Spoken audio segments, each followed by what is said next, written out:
Have you ever heard a singer sing with the right notes, right techniques, right everything? But then, after the person finished singing, you didn't feel anything.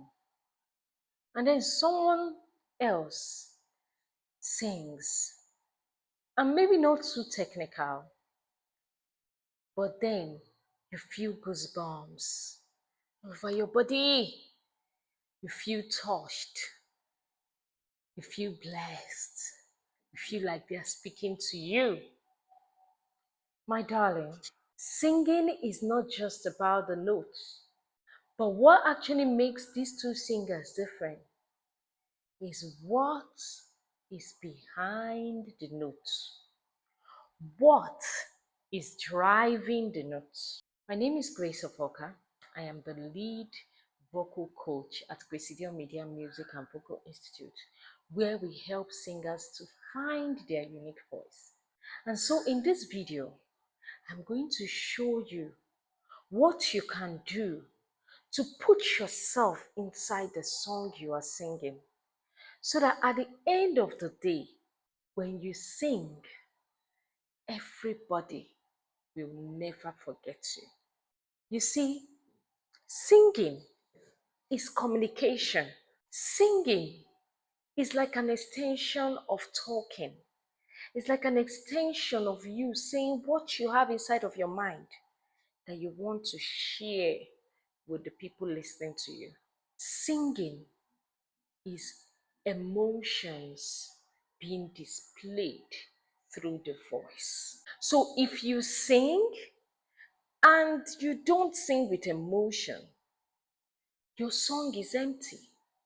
And whoever you sing to will never remember you. So how can you sing and put yourself inside of the song? Inside of the song you are singing.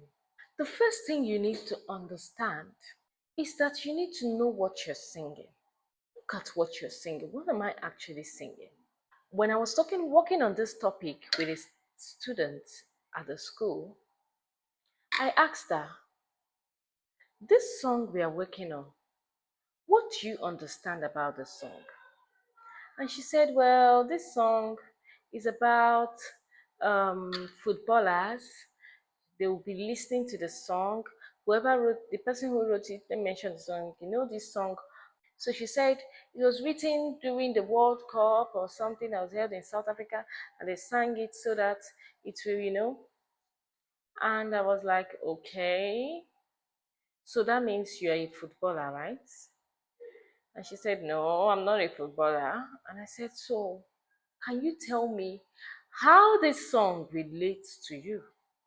And that was when it struck her that, oh, I need to sing something that I relate with. Imagine if I come here and I'm reading the words of what I'm saying, but I don't really know what I'm saying. Like, I have never read it before. I don't know what I'm about to read. And I just start reading it. My darling, I'm going to make mistakes. It's not going to sound nice. And you might not feel what I'm trying to say. Because I, the driver of the emotions, does not know where I'm driving to. And you, when you want to sing, you need to understand what you're singing. And you're not just going to understand it. You're going to think of how you can relate that to your personal experiences. I was once invited by someone to sing her compositions. I learned that song, I learned the right notes. Obviously, I could read the music, but it lacked emotions. So I called her up and we had a meeting. And I asked her questions.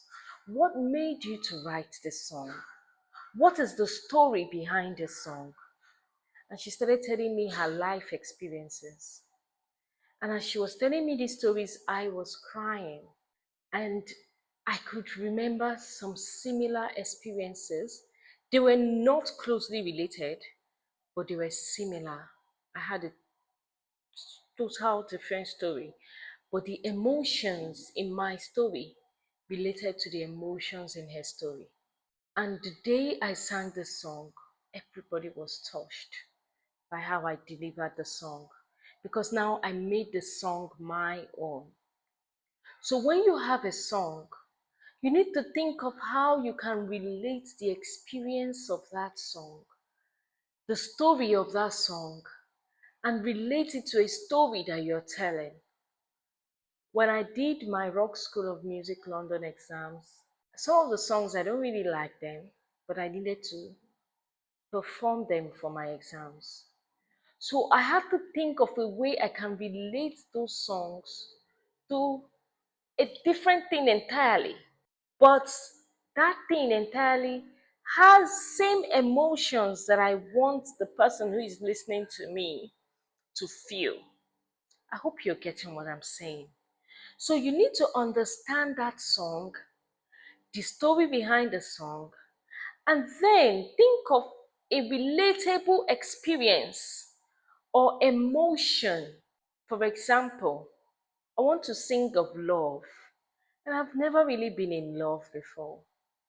I could think of the love of my mother to me, or the love I have for food, and then sing for it. Like when I was training one of my students who is like 14, 15, she was to sing a song of love for her GCSE music exam.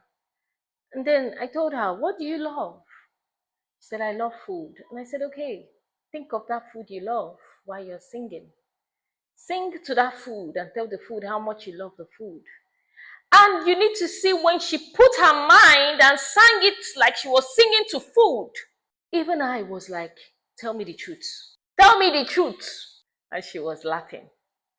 So this is how you can actually put yourself. And this is why if you're a music minister for the gospel of Christ, you need to fortify yourself with the word of God. You need to be in communion with God so that you can understand, so that you can really express truly the message of Christ. Because most times when people are listening to you, they're not listening to the notes. They're not listening to you. Are you playing C or you're playing E or F? They are listening to what is driving this sound. So your mind matters a lot. So you need to work on what is behind you while you sing it. For example, you're singing a song.